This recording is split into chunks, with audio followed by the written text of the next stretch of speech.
um outro momento. Amém, queridos? Abra a palavra de Deus comigo no livro do mês, capítulo de número 2, verso de número 4. Primeira carta aos Tessalonicenses, capítulo de número 2, verso de número 4.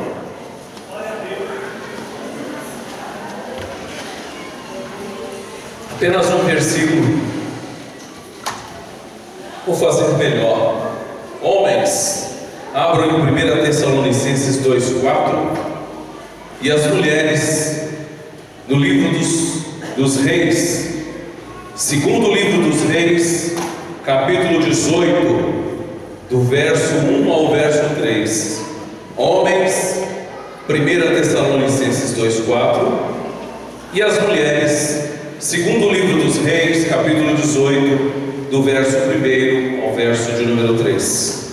Diz assim a palavra do Senhor: Mas, como fomos aprovados de Deus, para que o Evangelho vos fosse confiado, assim falamos, não como para agradar os homens, mas a Deus, o Deus que prova os nossos corações. Diga mais uma vez: o Deus que prova os nossos corações. Segundo o livro dos Reis, onde as mulheres estão lendo, diz assim o primeiro verso: No terceiro ano de Oséias, filho de Elá, rei de Israel, começou a reinar Ezequias, filho de Acás, rei de Judá. E tinha 25 anos de idade quando começou a reinar, e reinou 29 anos em Jerusalém. A sua mãe se chamava Abi e era filha de Zacarias. E fez ele o que era reto perante o Senhor, segundo tudo o que fizera Davi, o seu pai. Coloque a Bíblia na sua cadeira. Senhor Deus Todo-Poderoso, meu Pai, aqui foi lida a Tua palavra, tanto no Velho como no Novo Testamento.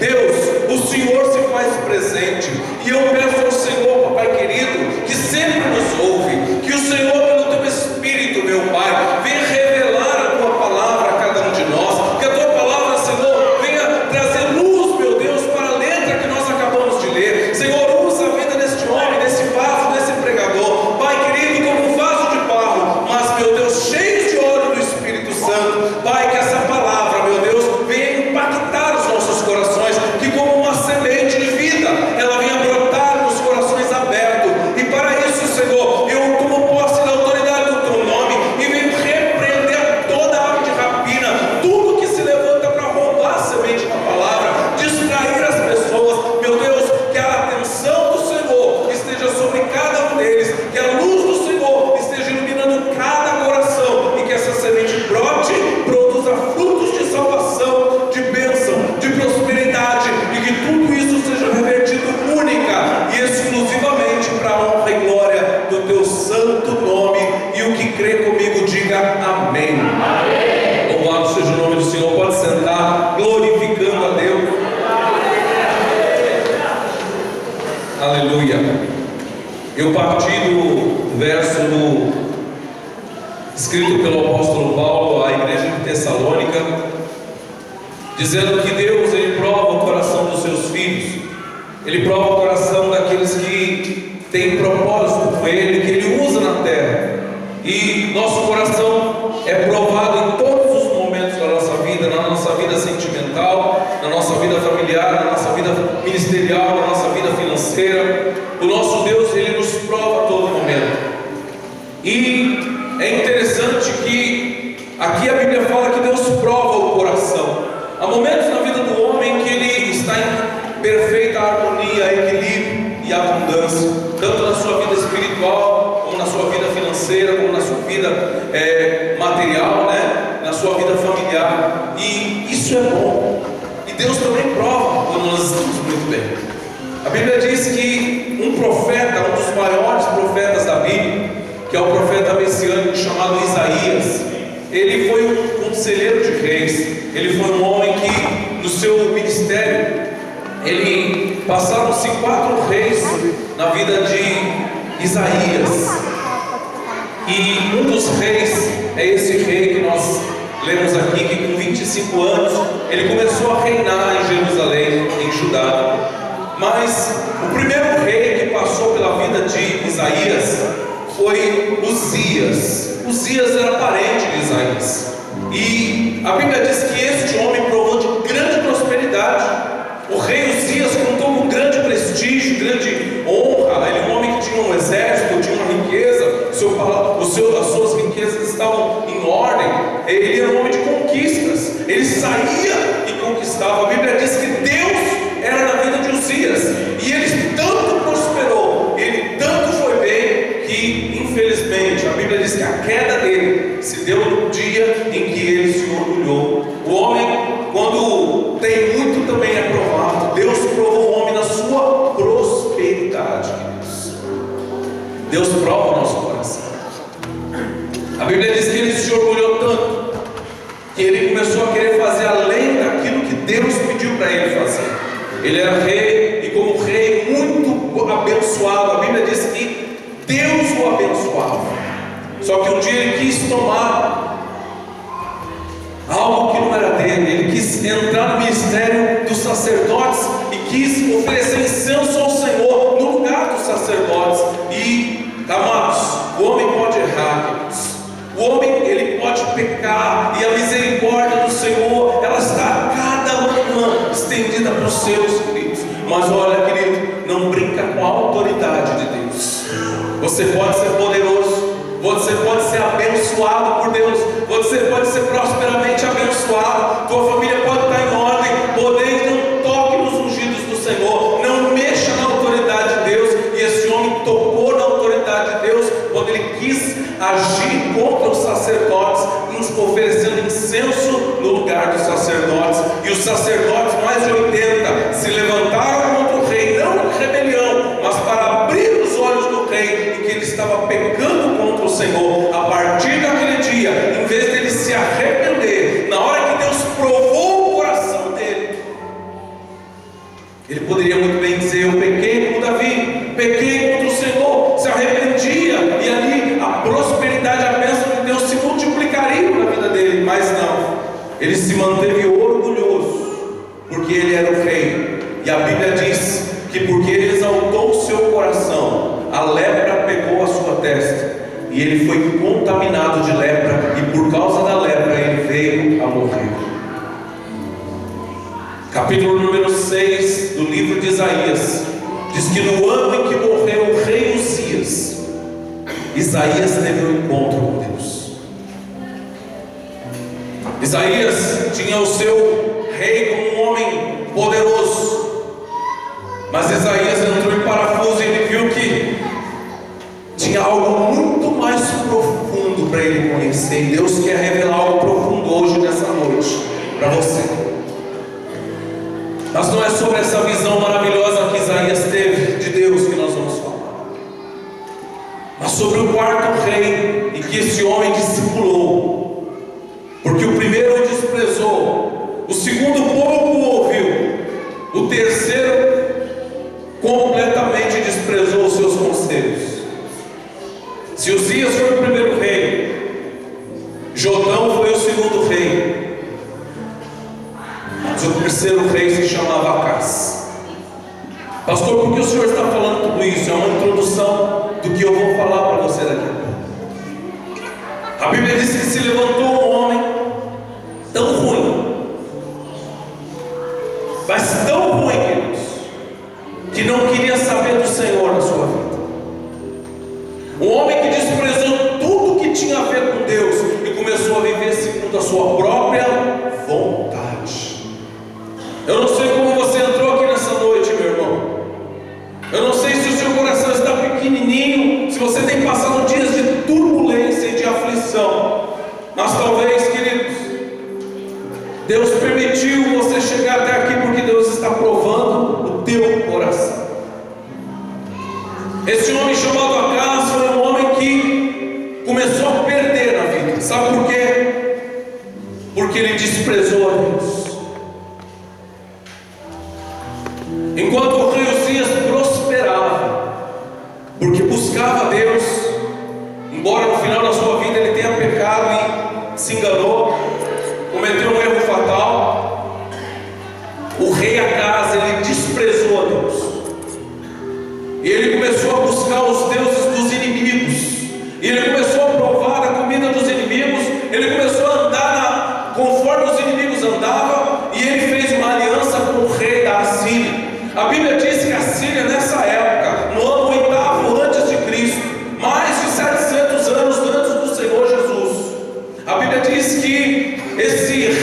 Síria, ele dominou todas as nações ao redor. Era o povo dominante da época, era o exército da Síria, um exército cruel e poderoso, um exército que torturava os seus inimigos, e quando eles capturavam em batalha os seus inimigos, eles cortavam os lábios, ou o nariz, ou a orelha daquela pessoa, e colocavam ela para servir pesadamente o povo da Síria, porque humilhados eles eram escravizados.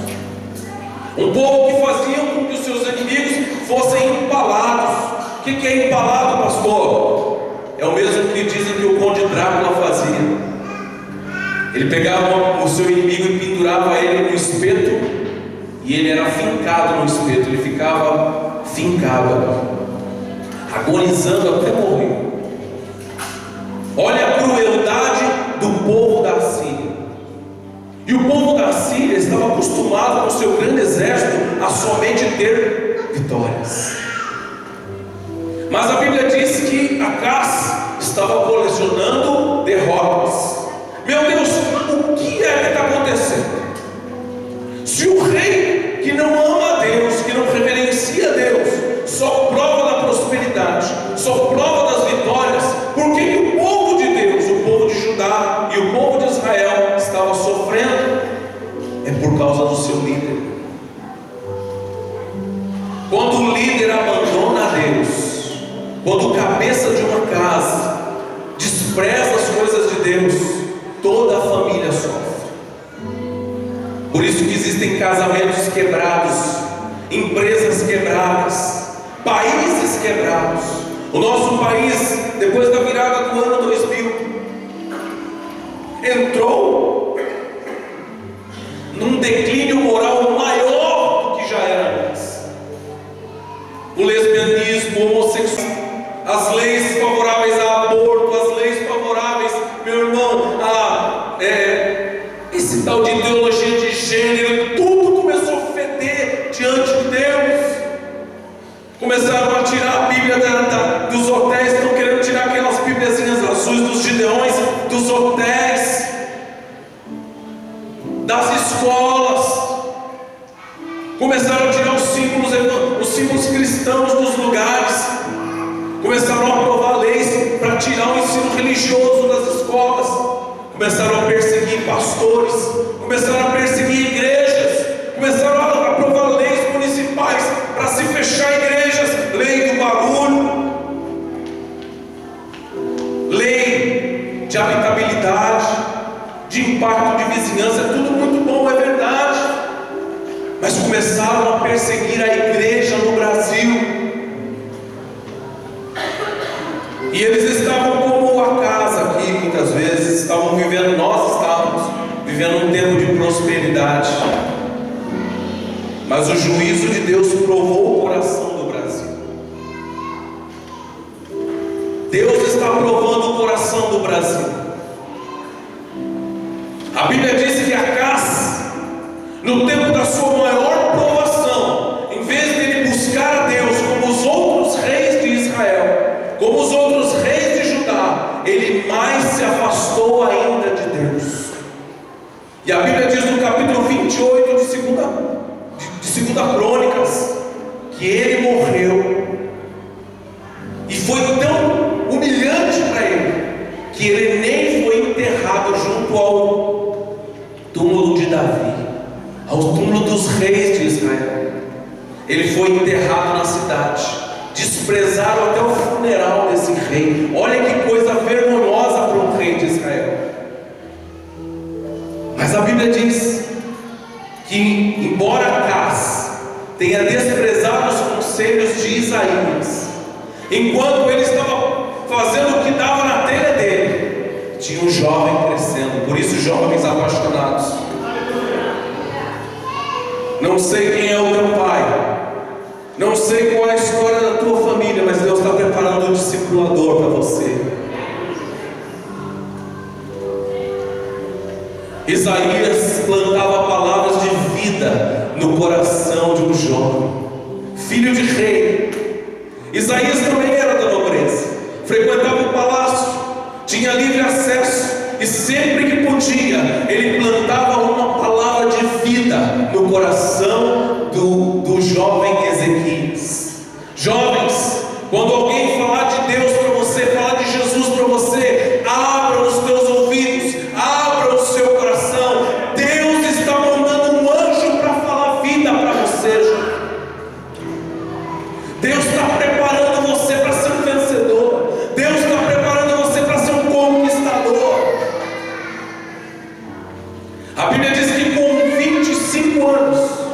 Nós lemos em 2 Reis, capítulo 18.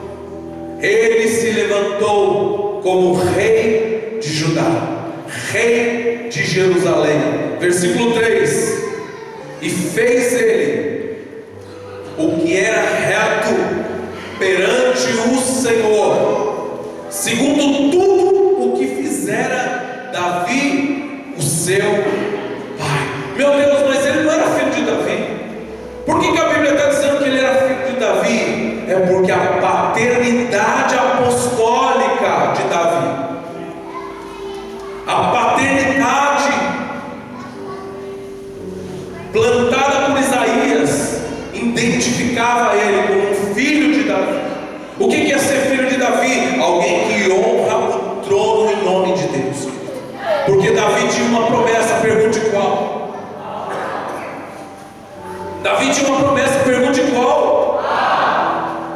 Deus prometeu para Davi que se eles andassem na palavra dele, nunca ia faltar um sucessor no trono de Judá. Nunca ia faltar um sucessor para Israel. A raiz de Davi ia permanecer. Sabe por quê? Pergunte por quê? Porque Jesus é a raiz de Davi. Jesus precisava nascer dessa mesma raiz.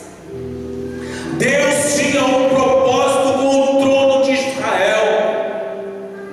Deus tinha um propósito com os reis. E a Bíblia diz que depois de Davi veio Salomão, e depois de Salomão os filhos começaram a brigar e houve um racha, uma divisão. E dividiu-se o reino de Israel em dois: os 10 tribos para um lado, 2 tribos para o outro. O norte ficou com Samaria, Israel ficou no norte, e outro reino se levantou, que era o reino da promessa, o reino de Jerusalém, o reino de Judá. Por isso que você vai ler na Bíblia, nas crônicas, e você vai ler na Bíblia em Isaías, e você vai ler na Bíblia no livro dos reis, que ele sempre vai dizer o rei do norte, o rei de Israel, o rei de Judá. E às vezes ele vai dizer no ano do rei de Judá começou a reinar alguém em Israel. É porque existiam 2 reinos no mesmo tempo. E o reino dividido, meu irmão, ele não permanece para sempre. Deus pode ter uma promessa sobre a sua vida, Deus pode ter uma aliança firmada com você, mas se começar a entrar divisão, partidarismo, meu querido, se começar a entrar, meu irmão, divisão no meio do povo de Deus, Deus ele tira a sua proteção, ele tira a sua bênção, porque Deus é um Deus de unidade, Deus é um Deus de união. Deus pode ter 12 tribos, mas as 12 tribos são uma tribo só. Não importa a nossa cor, não importa, querido, a nossa bandeira, o importante é que as bandeiras de Israel estejam tremulando na mesma direção. Importante é que nós tenhamos o mesmo Deus, o mesmo objetivo. A Bíblia diz que Ele é a nossa bandeira. A minha bandeira não tem a cor azul, a cor vermelha, a cor amarela. A minha bandeira é o Senhor. Ela é que vai à frente da minha batalha. Ela é que vai à frente do que eu posso lutar. Quando eu levanto o Senhor sobre cada batalha, eu tenho garantido a vitória. Louvado seja o nome do Senhor. Há 4 áreas que estava destruído o reino de Judá. 4 áreas. A área financeira, o rei Acaz foi um péssimo administrador, péssimo. Imagina um cara ruim, esbanjou o que Israel e o que Judá tinha, o que tinha em Jerusalém no templo, ele entregou para os inimigos. O cara fez tudo errado na vida financeira e empobreceu o seu povo. Olha que coisa horrível. E ele fez uma aliança com o rei da Síria e começou a pagar um imposto absurdo para o rei da Síria. E a Bíblia diz que moralmente também estava falido. Lembre-se de uma coisa: independente se há fome na terra, crise na terra, independente se os momentos são difíceis, quando a crise moral começa a aparecer, o juízo de Deus vem sobre a terra.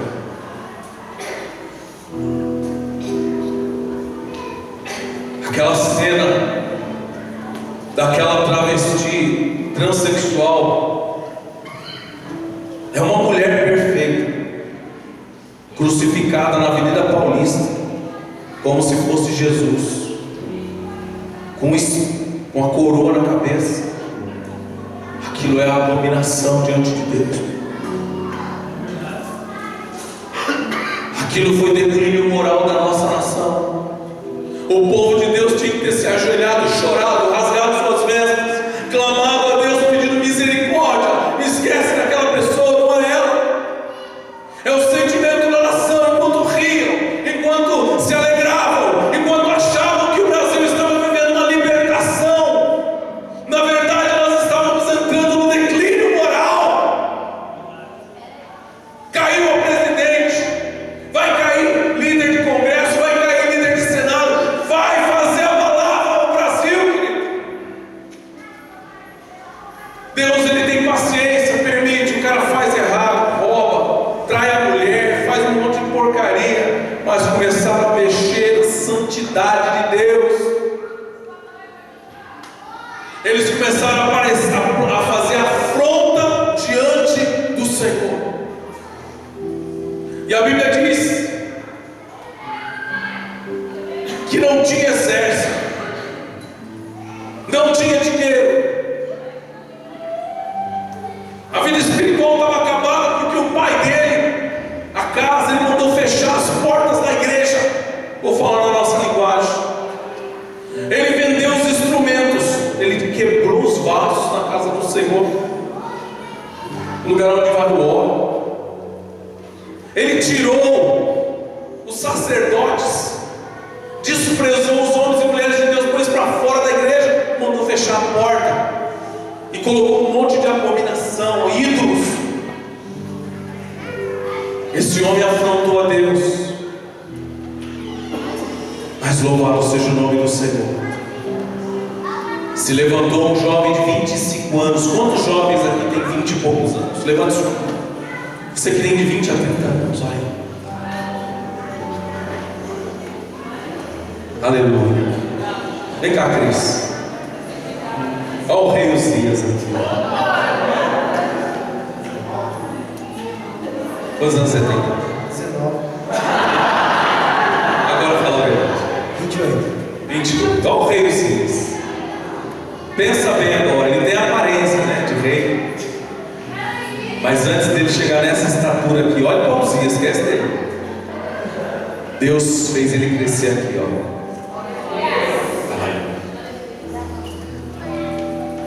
A Bíblia diz: no primeiro ano, no primeiro mês, imediatamente após ele receber a autoridade do reino de Judá, do reino de Israel, ele diz nas crônicas que ele fez uma aliança com Deus diante de todo o povo. Queridos, estar na igreja não nos garante vitória. Ser filho de pastor, de crente, de presbítero, não nos garante vitória. Mas a Bíblia diz que ele se levanta e diante de todo o povo diz: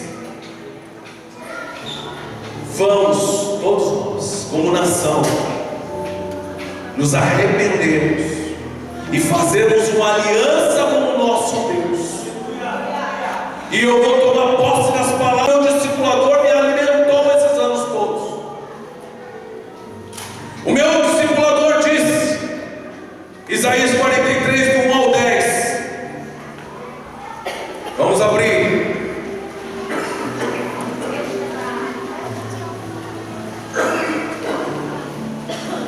Isaías 43, do 1 ao 10.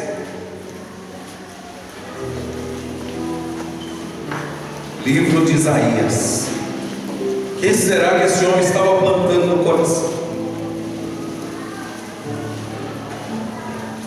do rei? Ele assumiu o governo de um país quebrado, amém? Talvez hoje nossa nação parece estar quebrada, moralmente quebrada, financeiramente quebrada. Mas olha o que o coração desse jovem rei foi alimentado por quem? Por Isaías. Olha o que Isaías diz: assim diz o Senhor que te criou. E eu quero que você leia isso para você. Entenda como a boca de Deus para levantar a tua fé nessa noite. Ó Jacó, o Deus que te formou, ó Israel, não tenha medo, não temas, porque eu te remi, eu te chamei pelo nome, você é meu. Eu sei que às vezes o medo vai bater no teu coração. Talvez você está passando um momento financeiro difícil, um momento familiar difícil, talvez você está apreensivo com muitas coisas, mas o Senhor, Ele é um Deus de aliança, e Ele diz, independente das tribulações, eu te remi. Isso significa que eu paguei um preço por você. Sou eu que paguei o preço por você, então você é meu. Quando você passar pelas águas, eu serei contigo. Quando você passar por rios, eles não te submergirão. Quando você passar pelo fogo, ele não vai te queimar, e nem a chama vai arder em ti, porque eu sou o Senhor teu Deus, o Santo de Israel, o teu Salvador. Porque o teu resgate eu dei ao Egito, e em teu lugar a Etiópia e Seba, visto que você foi precioso aos meus olhos, e és digno de honra, eu te amo. Aleluia.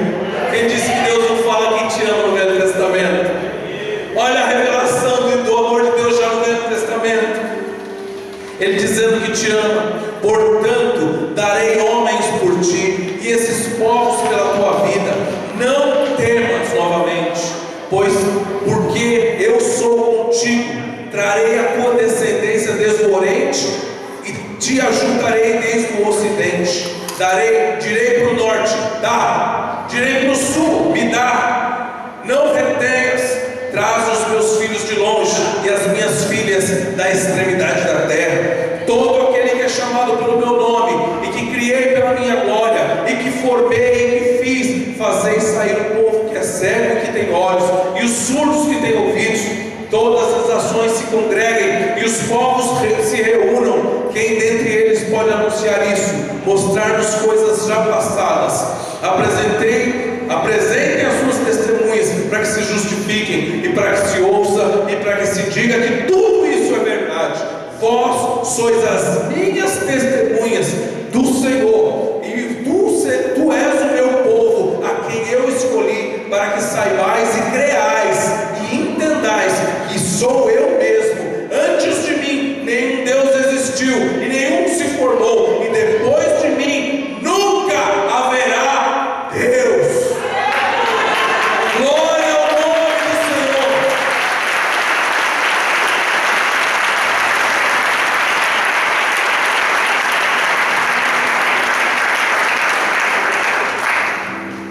Talvez você ainda não fez a conexão. Quando este homem sobe diante da congregação e diz: eu vou andar com Deus, eu quero fazer uma aliança com Deus. Eu não tenho dinheiro, eu não tenho exército, eu não tenho o poder do rei da Síria, eu não tenho exemplo da minha família, porque meu pai foi um derrotado a vida inteira, mas eu fui discipulado pelo profeta Isaías, e o profeta Isaías disse que o meu Deus é grande, que Ele me guarda, que Ele me escolheu, que Ele me remiu, que Ele vai me guardar, que Ele vai me proteger, e se eu estiver com Ele, Ele está comigo. Então eu escolho andar com Deus. A Bíblia diz que o coração do povo se alegrou. Ele rompeu a aliança com o rei da Síria e disse: eu não quero nada com o diabo, eu não quero nada com o mundo, eu não quero nada que me ligue ao mal. A partir de hoje eu só com Deus, querido. Pode ser difícil, mas eu quero só Deus. No começo pode ser apertado, mas eu só quero Deus. Eu vou ter perseguições, mas eu quero Deus. Pastor, como é que estava o coração do povo? Eles estavam com medo. Por isso que Isaías fala do medo. O medo é uma arma de Satanás para destruir o seu povo. O reino do norte, com 10 tribos, já tinha sido levado embora 4 anos atrás. Fazia 4 anos que o rei da Síria tinha vindo devastado e levado todos embora. O reino do sul, o reino de Judá, tinha 47 cidades. O rei da Síria, quando ele rompeu a aliança, se levantou e conquistou 46 cidades de Judá. Toda Samaria tinha sido destruída, todos conquistados, levados embora. Por isso a Bíblia diz: o povo que vocês levaram embora, eu vou falar, me dá, que é meu. Eu não sei o teu filho, a tua empresa, o teu emprego, eu não sei o que é que o diabo, o inimigo levou embora da tua vida. Mas quando você estiver aliançado com esse Deus, Ele vai dar uma só ordem e vai dizer: me dá, devolve, traz de volta, entrega de volta e restitui tudo que você levou dos meus filhos.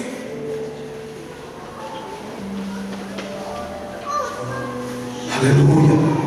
O coração daquele povo estava apertado, mas com a voz do líder eles se animaram, queridos. Pastor, eles eram poucos. Diz a Bíblia que eles não tinham 2.000 soldados. Por quê? Porque há poucos dias se levanta um camarada. Esse camarada vem com um recado do inferno. E ele vem na porta de Judá e ele começa a gritar na linguagem do povo. E ele começa a afrontar o Deus de Israel. Ele começa a afrontar o rei Ezequias. E ele começa a falar que vai fazer, que vai acontecer, que vai destruir. Vocês não querem pagar imposto?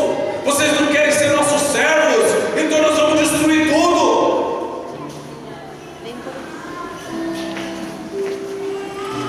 Às vezes, querido, o diabo vai fazer uma pressãozinha para ver se você vai voltar para o mundo.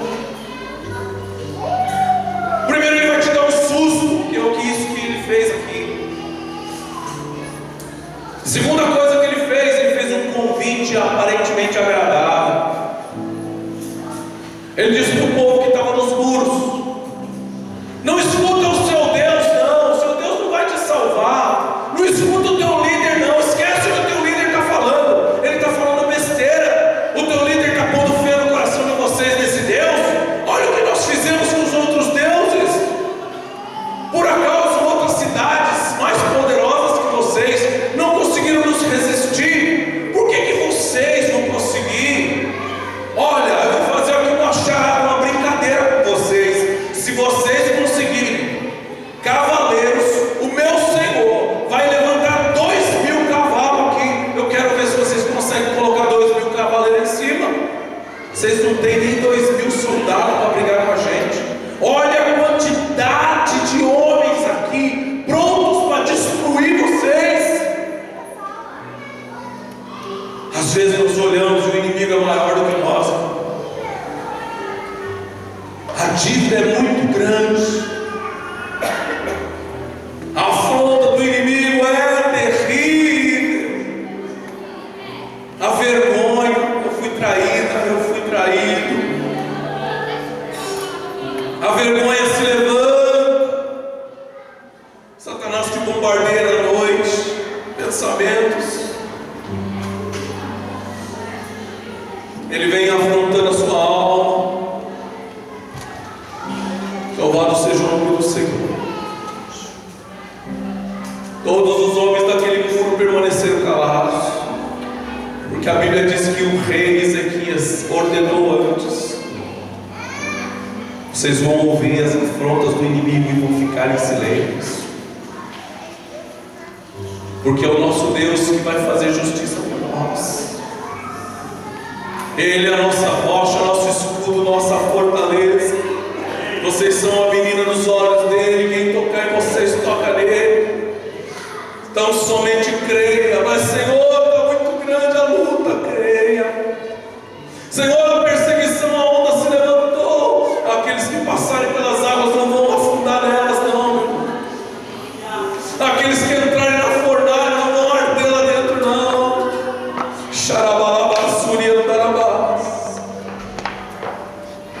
A Bíblia diz que Daniel, os seus 3 amigos foram provados, o coração dele foi provado.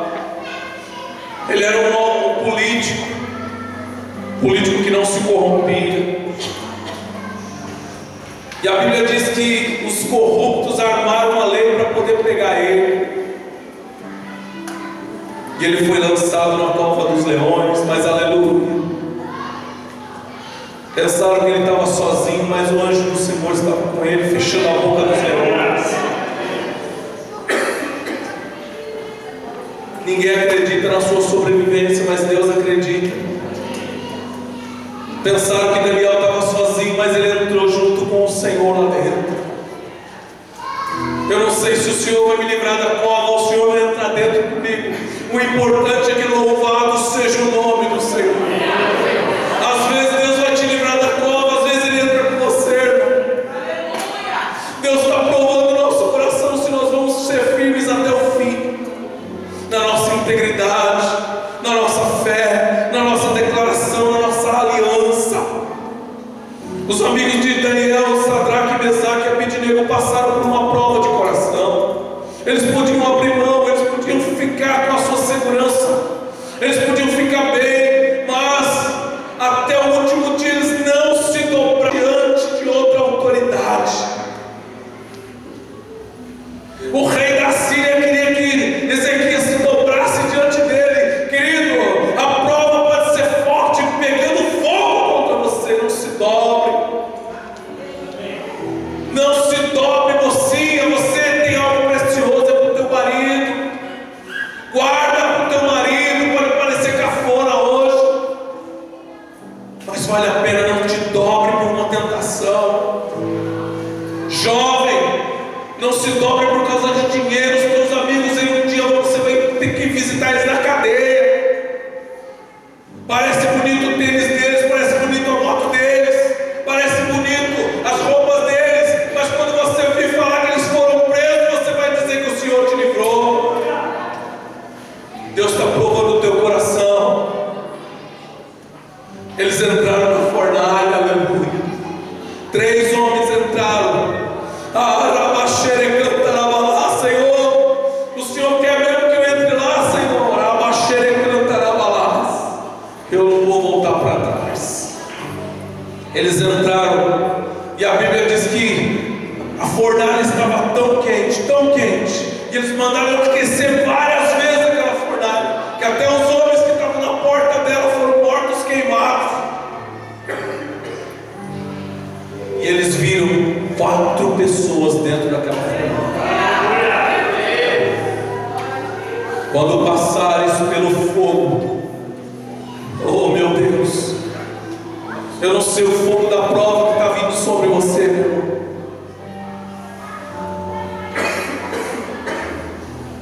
Eu não falei o título da mensagem de hoje, me perdoe, mas eu vou dizer agora: o coração aprovado. Deus só vai provar você para te aprovar.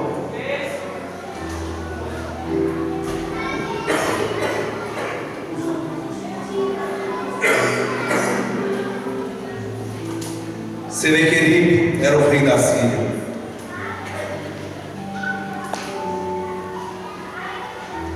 Senequeribe simboliza Satanás,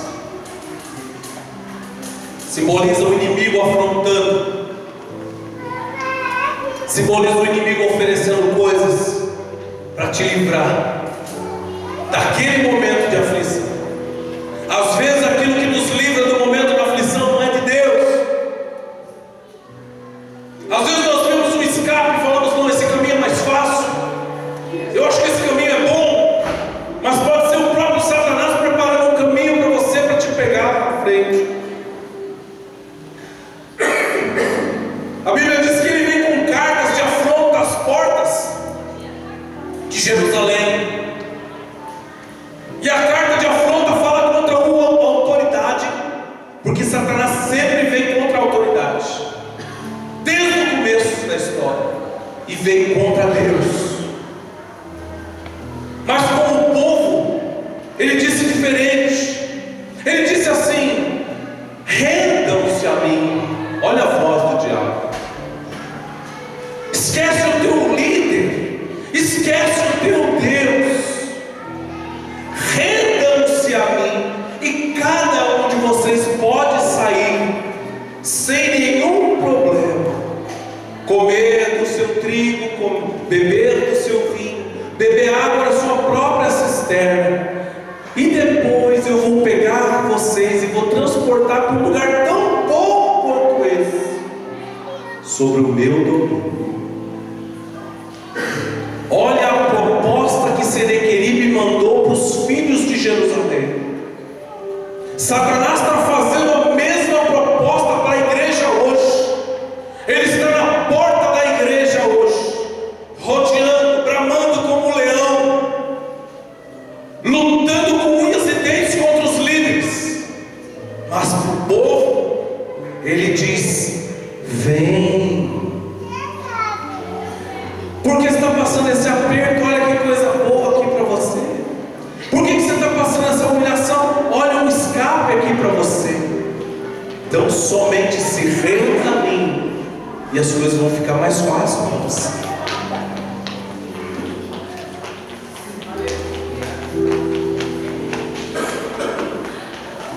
É pesado. Abra comigo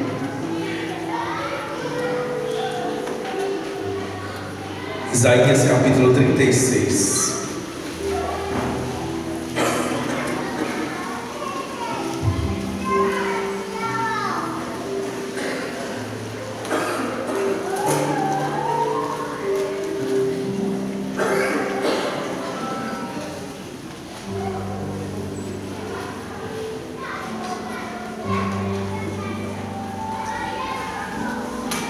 Isaías 36.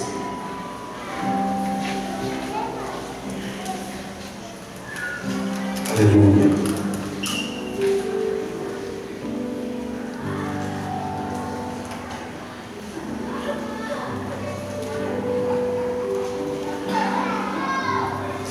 A partir do verso 16.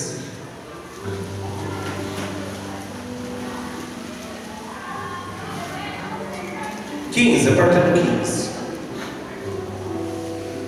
Deus está falando com a igreja hoje, como sempre tem falado.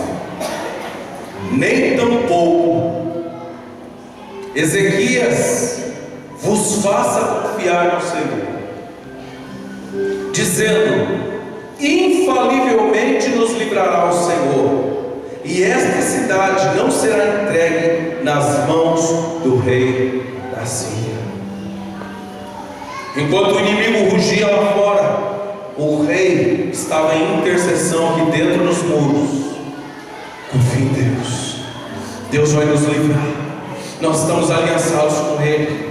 Olha, quando eu comecei a reinar, eu vi os povos sendo levados, eu vi as pessoas sendo cativas, mas fazem já 10 anos que Deus nos tem guardado. Enquanto 1000 caem do nosso lado, 10.000 têm caído da nossa direita, nós, Jerusalém, não temos sido atingidos. Deus tem nos guardado. Confia no Senhor. Então ele ia plantando fé, porque a função do líder, independente do fogo, independente do leão, independente do cerco da cidade, é plantar fé no coração da igreja, é plantar fé no coração da célula, é plantar fé no coração dos seus filhos, da sua família.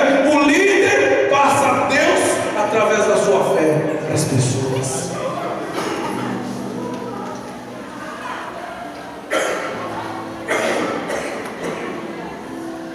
Não dê ouvidos a Ezequias.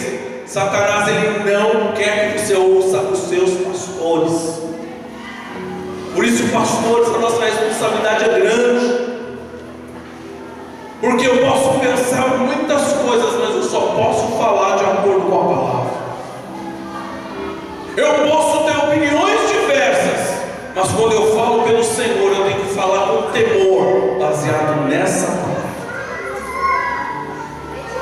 Porque eu sou boca de Deus, você é boca de Deus, quando nós falamos a palavra de Deus, amém? Esse povo, eles estavam confiantes que Deus ia livrar eles. Por quê? Porque tinha um homem que se levantou com fé, um homem que tinha uma visão espiritual diferente, um homem que colocou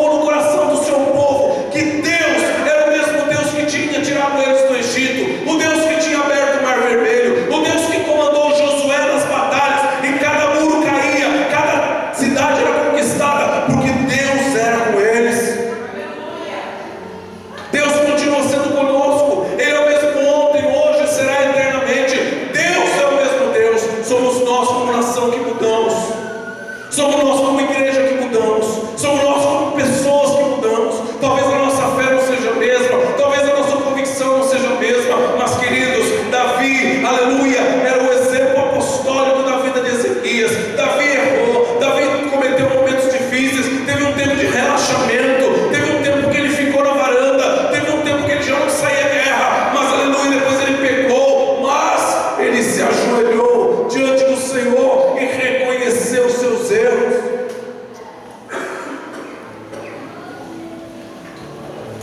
Deus provou o coração de Davi, e a Bíblia diz que ele era um homem segundo o seu. Meu Deus está provando o nosso coração. Deus não está procurando pessoas que não errem, Deus está procurando pessoas que queiram acertar, queridos. Ezequias queria acertar, e ele tinha certeza absoluta: ou Deus me livra, ou eu estarei no meio do problema junto com ele. Já que ele não me livrou, já que ele permitiu que o inimigo chegasse às portas de Jerusalém, é porque ele quer uma vitória maior ainda para o nome dele ser glorificado. Deus vai usar essa maldição, esse problema, esse caos, para que o próprio nome dele seja glorificado. É no meio dessa turbulência que ele vai mostrar a glória dele. Aleluia. Diz a palavra do Senhor que o Senhor Jesus Cristo tinha um amigo, e esse amigo jazia 4 dias morto, e o Senhor chegou diante do túmulo dele, da cova, porque ele estava numa caverna. Mandaram remover a pedra, e ele chamou o morto de volta à vida. Ele fez o impossível para que o nome dele fosse glorificado. Essa doença não é para a morte, mas para a glória de Deus.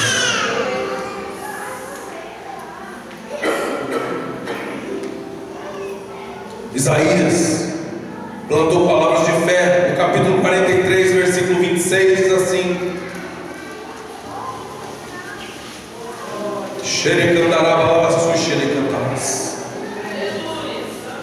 guarda essa palavra aqui na sua geladeira. Faz-me lembrar. Verso 26. Deus está falando para ele: me lembre,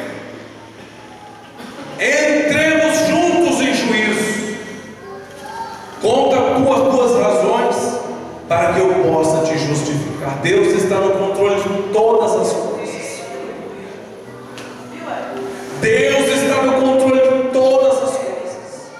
Mas os céus são do Senhor e a terra Ele deu aos filhos dos homens. Hoje nós temos autoridade para orar, e o sangue de Jesus nos garante, o nome de Jesus nos garante livre acesso ao trono de Deus.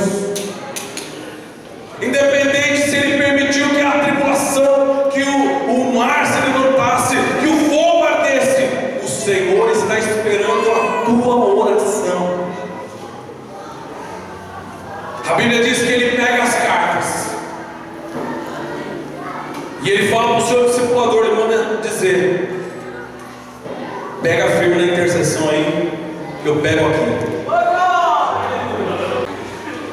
Isaías, levanta o clamor aí, que eu também vou levantar um clamor aqui. E ele se ajoelha na casa do Senhor, e ele estende diante do Senhor as afrontas de Senequeribe. E ele começa a falar com Deus: Deus, o inimigo quer roubar o mais precioso que eu tenho, Senhor, que é a fé no Senhor, e não vai roubar, Senhor. Senhor, seu Senhor é a minha justiça. Ele tem afrontado o teu nome, tem dito que tudo que eu acredito no Senhor não é verdade. Ele tem dito para as pessoas que eu vou ser derrotado, porque eu acredito num Deus invisível, porque eu estou acreditando num Deus que eu não vejo. As nações que ele derrotou, é bem verdade, Senhor, tinham estátuas de ouro, tinham estátuas de prata, tinham deuses caríssimos, e eles foram derrotados. Mas Senhor, eu não te vejo, mas eu te sinto.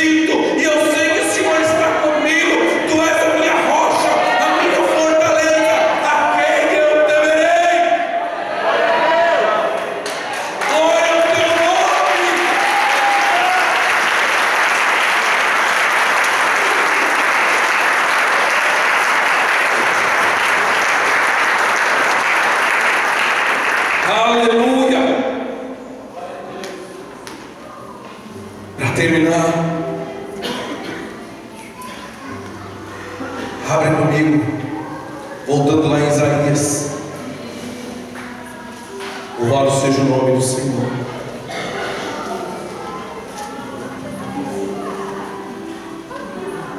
Aleluia.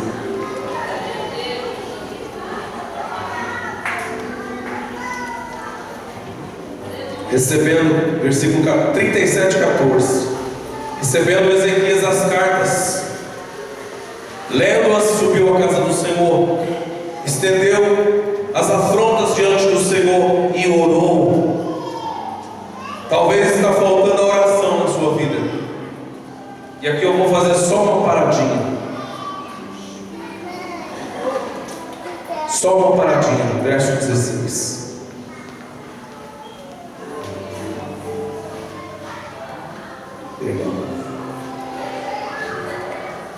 Perder aqui subiu.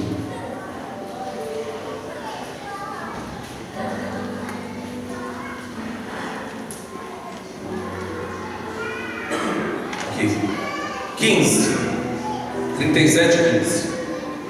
E orou Ezequias ao Senhor. Queridos, o que eu vou falar aqui vai trazer muita vitória nessa igreja, com certeza, para muitas pessoas.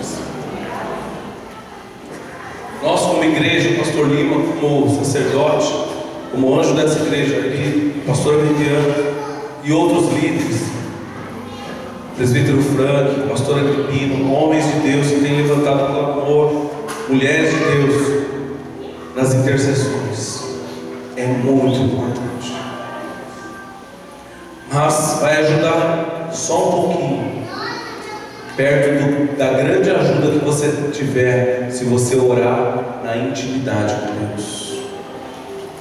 Não adianta você ir orar na intercessão às quintas, na vigília, não adianta ir no monte se você não tiver intimidade com Deus. A intimidade com Deus é que vai fazer toda a diferença quando você for interceder quinta-feira, sexta-feira, sábado à noite, na madrugada. Porque senão você vai estar falando e Deus vai estar falando: eu não te conheço.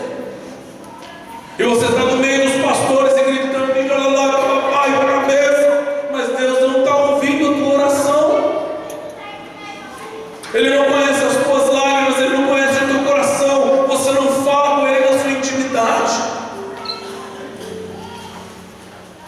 É óbvio que Ezequias chega diante de Deus no momento de dificuldade, mas Ezequias tem vida com Deus.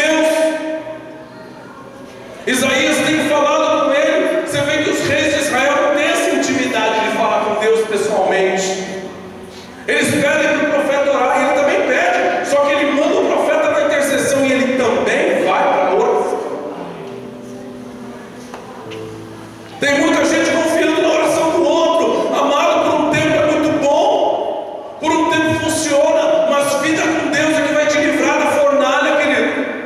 Vida com Deus é que vai te livrar da boca do leão, meu irmão. Foi o próprio Daniel que foi para a boca do leão porque orava 3 vezes ao dia na intimidade.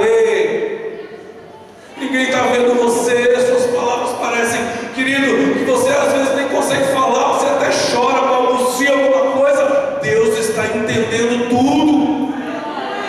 Deus prova o nosso coração quando nós estamos sozinhos com Ele.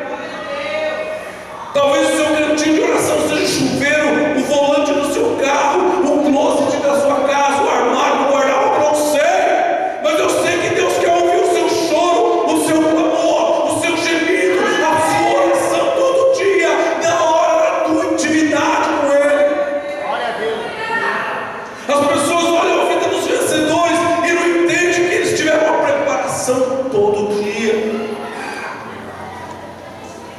O milagre dos 4 dias, o homem ressuscitou, foi muito bom, não foi, amado? Quanto tempo demorou a oração de Jesus? Foi rápido, não foi? Jesus chegou lá e pá, mandou tirar a pedra, mandou o homem para fora e tal. Que beleza, mas ele é Jesus. Só que ele tem um segredo. Jesus falou assim: Senhor, porque o Senhor sempre me ouve. Sabe onde é que Jesus era ouvido por Deus? No monte, na madrugada, sua intimidade. Às vezes ele queria ficar sozinho, ele falava para os discípulos: vai, mas não tem espaço aqui, tu pega o barco, vai, pega o barco, vai, eu preciso ficar sozinho com Deus. Tem hora que eu preciso de uns 3 discípulos comigo, tem hora que eu preciso subir numa intercessão no monte, mas tem hora que eu tenho que estar sozinho com o Pai. E ele volta e ele vai andar sobre as águas. Ele está sozinho com o Pai, ele volta confiante, cheio de fé, e ele vai andar sobre as águas. Ezequias não é um herói à toa, gente. Ele não é um herói da fé à toa. Ele é igual a gente, só que ele tem uma coisa tão maravilhosa, que é uma intimidade com Deus. Ezequias tem uma intimidade tão grande com Deus, que ele pede o profeta fazer o que o profeta tem que fazer, mas ele não deixa de fazer o que ele tem que fazer. Quem quer comigo nessa noite? Paulo Baladão fez uma música dessa passagem, dizendo que o rei da Síria ia ter um anzol na boca e um freio, um anzol no nariz e um freio. Sabe por quê? Foi Deus que disse isso. Olha que interessante.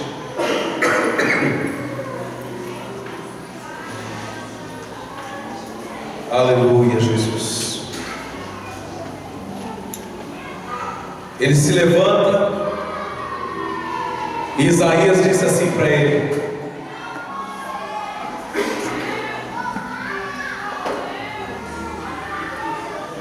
o inimigo não vai entrar aqui. Eu vou te guardar. Eu vou botar um freio na boca dele. Quer dizer, eu levo ele onde eu quero. Aquele freio que tem na boca do cavalo, sabe? O cavalo luta até o freio chegar na boca. Chegou na boca, filho. O cavaleiro leva onde ele quer, ó. Dá um freio na boca. Deus vai pôr um freio na boca do teu inimigo. Se por um caminho ele veio contra você, ó, meu irmão, até por 7 ele vai correr. O rei da Síria é poderoso, ele não conhece o nosso Deus. Eu vou botar um anzol no seu nariz. Sabe o boi que tem aquela argola? O boi é muito forte e poderoso, pesa tonelada. Mas se colocar o anzol, a argola no nariz do boi, você pega na argola e leva o boi aonde você quer.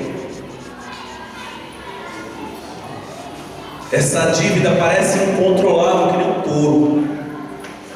Esse marido que trai, que mente, parece incontrolável, nunca vai se converter. Esse filho, essa situação parece um touro incontrolável. Deus vai pôr um anzol no nariz nessa situação e vai levar para onde Ele quiser. Gostaria que o grupo de louvor subisse aqui. Xaracantarabala subiandarabás.